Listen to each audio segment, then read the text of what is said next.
Hello, everyone. My name is Prabhat. I'm founder at Online Seller UK, and today we've got another interesting topic, and I think that's important for any e-commerce business. That is e-commerce brands going global. I'm joined by Alex, who is a founder of a company called Passport, and I'll let Alex introduce himself and talk what Passport is all about. Let's start with that, Alex. Yeah, thanks. Thanks for having me, Prabhat. So I'm the founder and CEO of Passport. Passport helps brands go global. We do a few things for brands to help them go global. For starters, we come into their online presence and we localize it for key markets. So we work with a lot of brands based in UK, in the US, and what that means for those accounts is helping surface pricing in the local currency. So let's say in euros, helping with the localized treatment of duty and taxes, which in some cases it's actually baking VAT or tax into the price of the good and showing that. And in some cases, it's breaking out something like duty in the shopping cart and surfacing that. So we do that for brands. We also are vertically integrated with our own international parcel shipping company. So we have warehouses around the world, namely in the US and UK right now, and then we're expanding to Canada and Europe in 2026. And we receive parcels there, we consolidate them, and then we ship them off to their final destination. So we do the international shipping as well. And lastly, we have another really cool service that might be relevant for UK merchants, and that's localized fulfillment. So we help brands set up local operations in country. So helping a UK brand set up local operations in the US. That brand needs to do a lot of things. They need to have a US federal registration. We also have a state tax system in the US. Or, if they want to set up local operations in Canada, in Australia, in EU, same story, right? You need to have the local registrations. You need to be aware of all the regulatory and compliance issues that are involved with your product. And we'll come in and we're the easy button for all of those types of things. We're what I'm calling registration as a service. So you can have a local registration in all of these countries through us without actually having to register in the local country. And that saves brands a lot of time, a lot of headache. And it's actually been one of our most popular products is this in-country enablement solution that I'm referring to, Prabhat. Okay. I think that is one of the greatest barrier as well for a lot of people, like you said. You know, this was not a part of the discussion, so I'm just bringing it here.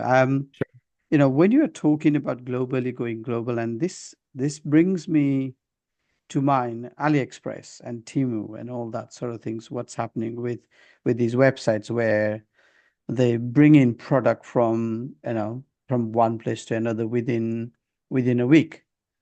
Um, so are you sort of I'm not asking it's the same model, but is this principle essentially that's what you're trying to do, right? Bringing in UK or US brands at the moment, obviously you're expanding and sending it globally. Is that the full concept of this?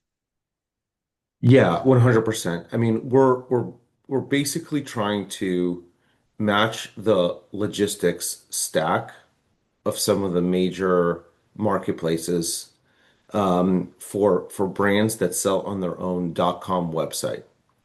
Obviously, when you sell on Amazon or Alibaba, you have the whole organization behind you, and Amazon handles the cross-border logistics and they get the package to your door, even Yeah. if it's across borders, very quickly. For a brand to be able to do that is very, very complicated and difficult. But Mhm. with Passport, it's not. We essentially replicate um, the chain that a company like Amazon is doing on behalf of their sellers. We do it for independent merchants that are Yeah. selling on their .com website. Okay. So is it if somebody say for example, we obviously selling in the UK with the UK, say for example, Shopify site. So if we are to then go on with yourself to expand into the US, for instance, so would you ask us to set up a new Shopify site or how does it work? Yeah, it's a great question. No, I wouldn't, to be honest. I would say that Shopify is a robust enough platform that helps you localize your experience within the same site. In fact, they keep adding more and more functionality that allows you to do more and more localization within the same site. So Hmm. one of their most recent features that they released, which is actually a very exciting one, it's called multi-entity single store. So this is one of the last things, one of the last unlocks of localization that Shopify hadn't released, which was assigning local bank accounts and local entities to local sales so that you're financially transacting in the local currency and it's a domestic payment transaction, which is cheaper than an international payment transaction. And you weren't able to do that on Shopify before, call it 6 months ago. You had to create a what's called an expansion store. So essentially another store hosted probably at another URL, like a .co.uk versus a .com versus a .au for Australia, let's say. Yeah. And that was the way that brands would assign their local entity in Australia and the local bank account in Australia to Australian sales. They would have a .au site, they would have an expansion store. That was 6 months ago. Shopify recently released a feature called Yeah. multi-entity single store, which lets brands transact on a single store without having to create a new one. Okay. This is interesting. I'm sure there is lots of questions to ask and so on. I'm not going to go too much details on this. So I appreciate there's some of the logistics side people need to talk to you and book a call and talk individual things there. So okay, cool. So there obviously there are I put this into two kinds of baskets. So one, the brand which is growing. I'm not going for somebody who is starting up, somebody who's growing in a faster rate. Another brands could be a very established brands, right? Two different brands we're talking about. So established brand, okay, that's fine. They can talk to you, they can get on, move on. I don't think that's being an issue. For the growing brand, that there might be a question. This is the right time for them to start thinking and talking to you. So, you know, what do you say for those people who are not in a full phase of mind to start talking about global side of things? Yeah, it's a good question. So for starters, I would say that every brand is global from day one, whether or not they accept the traffic and volume that comes their way and they decide to monetize it.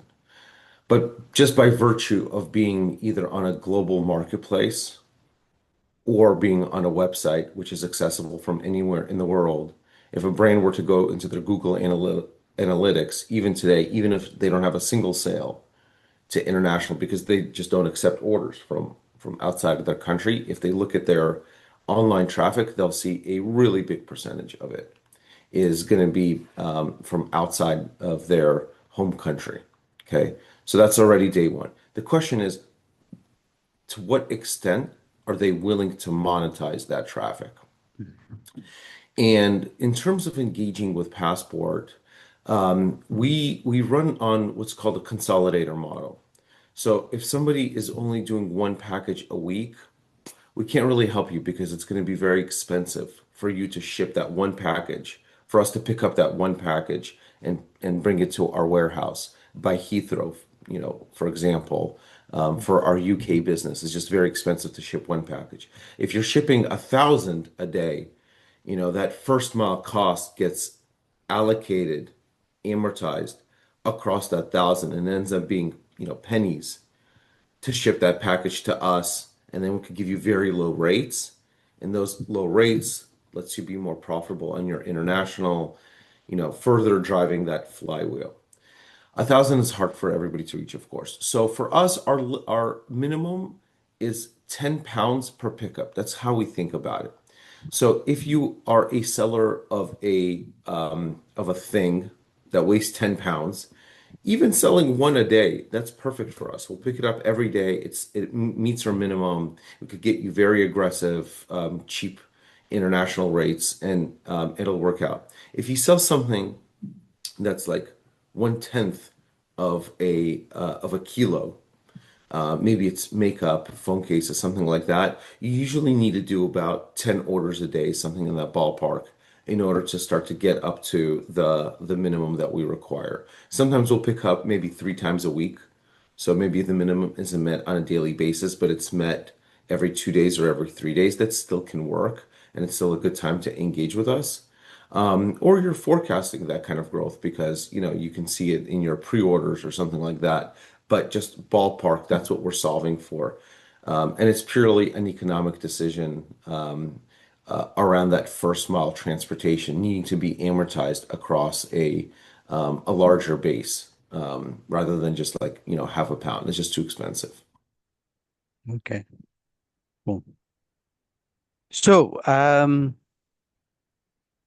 okay, let's start thinking or planning sort of thing. So if you plan to do expansion globally, and a lot of businesses do it actually sometimes in advance. It's just a matter of time they take to build to that level. So it's well worth thinking about it and planning about it if somebody listening to this podcast sort of thing. So what are the best practices you think we need to put in place before going global? Great question. There's two paths.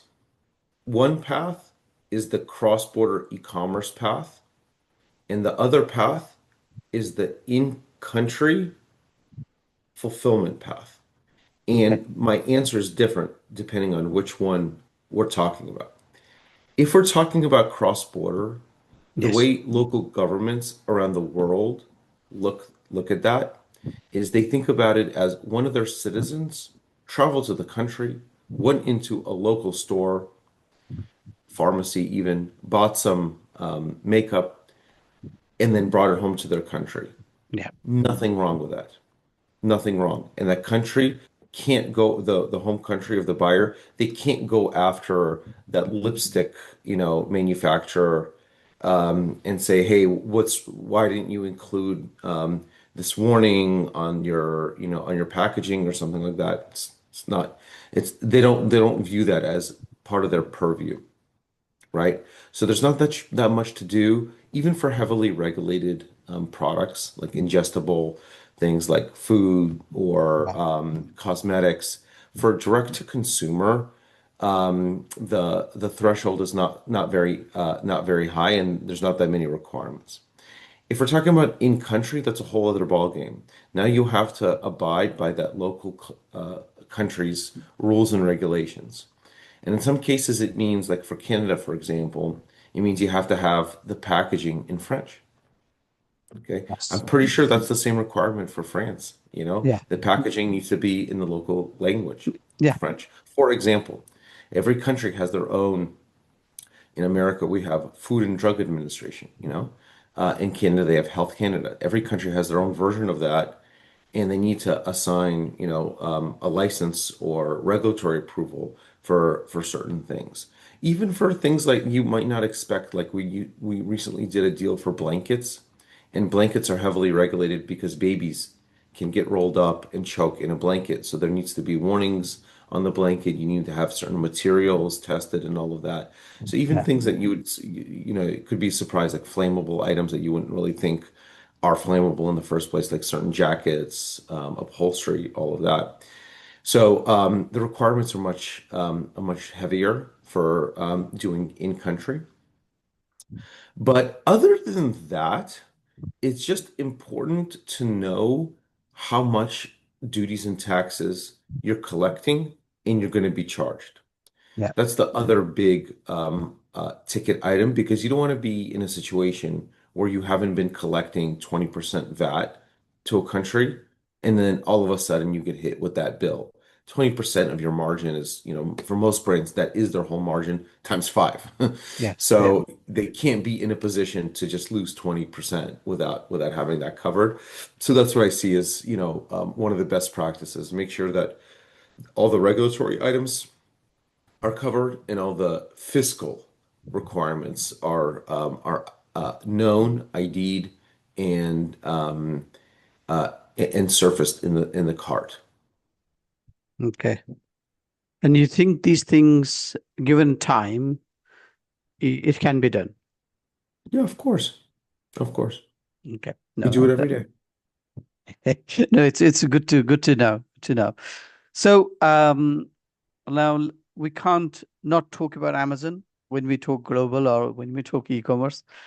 Fortunately, unfortunately, we have to talk about Amazon. So before we were booking we started recording, we would talk about Amazon a little bit on that because they take the product and they move anywhere, sort of thing, because they're the giant.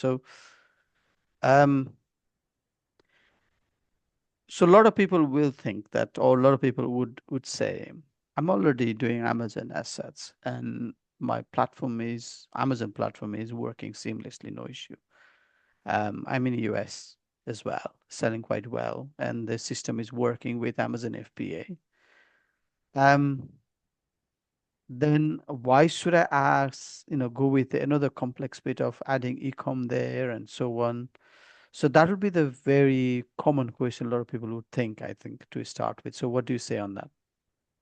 Yeah, it's a fair point. I mean, I would say first, for as a base case, whatever is working for you in your local market, give it a shot in another market. Yeah, So if you're finding a lot of success on Amazon and that's your primary place for sales, and there's some products, Dude Wipes, for example, yeah, the famous brand that was acquired recently. Of course, they have a Shopify store, but to my knowledge, they make 0.5%, half a percent of their sales on their .com site, and the rest is basically on Amazon.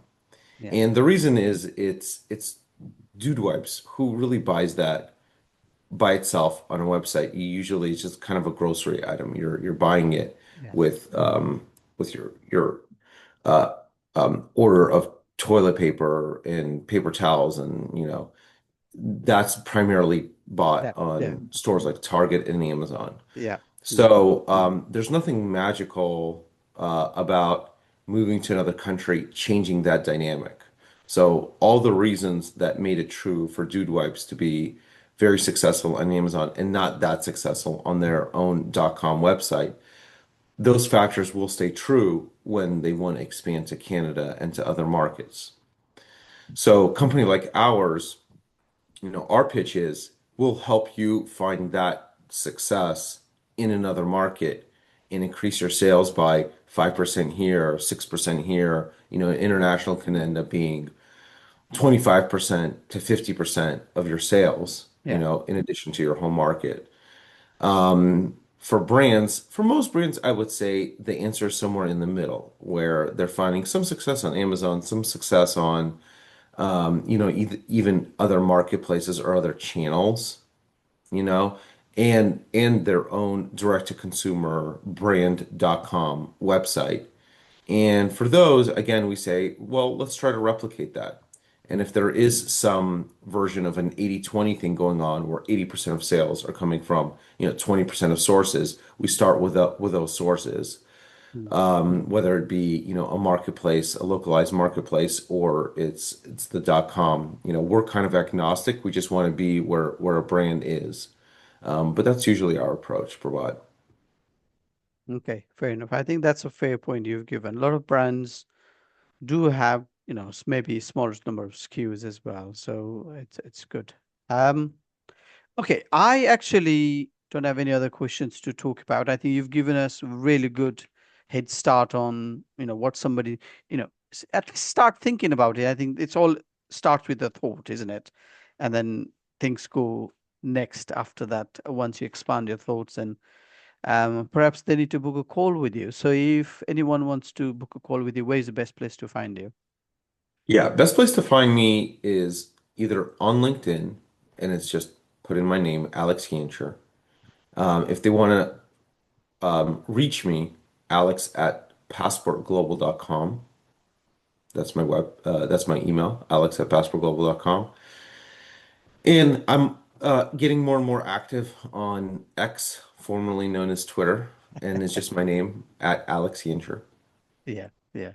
So it's good. I think Twitter is something now people have started to find different place and so on. So, okay, cool. Thank you, Alex, for your time today, and I hope people find this useful.